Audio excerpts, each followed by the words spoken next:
what is air pollution? What do we understand by air pollution? I would like to talk about this in detail today. The air we breathe. First of all, the air that we breathe has been constantly in motion since millennia. Did you know that the world or the earth as we know it did not have any oxygen in prehistoric days? And oxygen gradually came into the atmosphere, and oxygen in the air has actually shown a variation from 15 to 31 degrees in the atmosphere. Currently, the air that we breathe contains nitrogen, oxygen, as well as water vapor, carbon dioxide, ozone, and many other trace elements, some created naturally and others are the result of human activity. And it is these molecules are the result of human activity that we are bothered by. In addition to gases, the atmosphere contains extras such as smoke, dust, acid droplets, as well as pollen from time to time. The composition of the atmosphere changes as we change the latitude, the longitude, the time of the day, elevation of the place you are in on the earth, as well as the geography of the place. So it is not constant and never remains constant, it keeps changing. Once we have understood what the air is that we breathe, we will now need to talk about the pollutants. What causes air pollution? Most of our air pollution results from burning of fossil fuel such as coal, oil, natural gas, and gasoline to produce energy. So these are the three most polluting or powerful industries that generate pollutants in the atmosphere: generation of electricity, powering of our vehicles, and construction activity. These consume power and electricity, which produces pollution. Carbon dioxide is a good indicator of how much fossil fuel is burned and how much of other pollutants are emitted as a result. So we need to measure carbon dioxide levels in the atmosphere as well. What are the common air pollutants? The common air pollutants are carbon monoxide,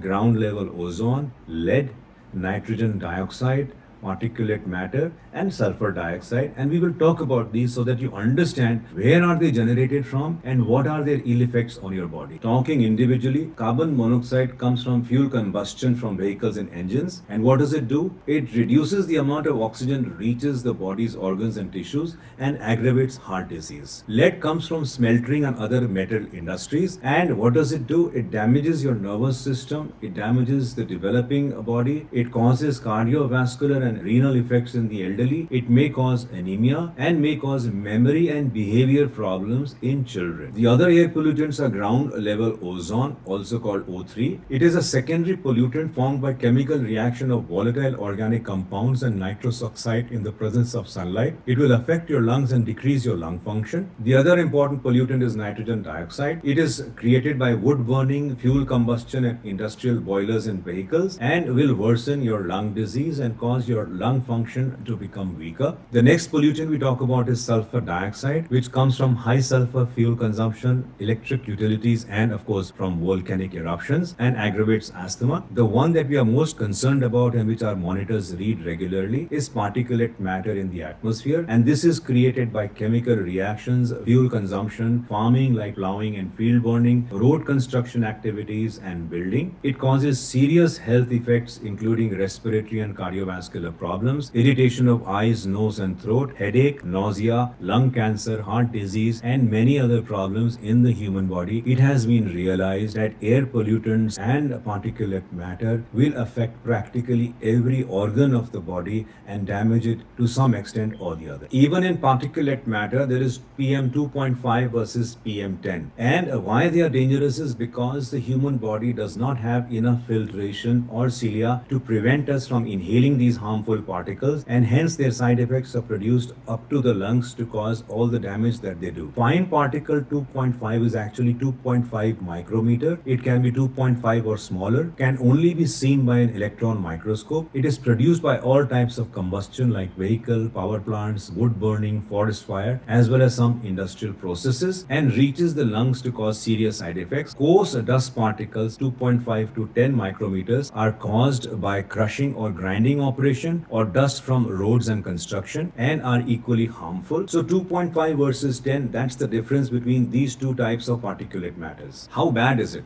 Unfortunately, India, particularly North India, remains in WHO's worst affected lists, has been so since many, many years. Delhi and many cities in North India, including Ghaziabad and Faridabad, remain amongst the most polluted cities in the world, with air quality levels exceeding many, many times the permissible limits. What are permissible limits? Anything below 30 is permissible and WHO considers it to be safe. But to be on the very, very safe side, we must try to achieve levels below 10. Currently, Delhi is struggling between 400 and 500 particulate matter readings, and those are extremely high and very dangerous for those who are on the outside. But the worrisome factor is it is not only outside pollutants, but the inside of your home may also be polluted, and these are caused by the wood burning or any other fire that you have in the house. These are caused by dhoop battis and agarbattis. These may be caused by dust. They may be caused by dusting. These may be caused by the mistaken idea that if I open the doors and windows in the morning, the air will be freshened out and that there will be cross ventilation. This would be wrong, because the air in the morning is the most polluted, and that's the time you will bring in all this particulate matter into the house and cause more of indoor pollution. So remember, it is not necessary that the indoor of your house may be cleaner than the outdoor and is severely detrimental to your cardiovascular and other health. So it is recommended that do not go for your morning outside walk. Try to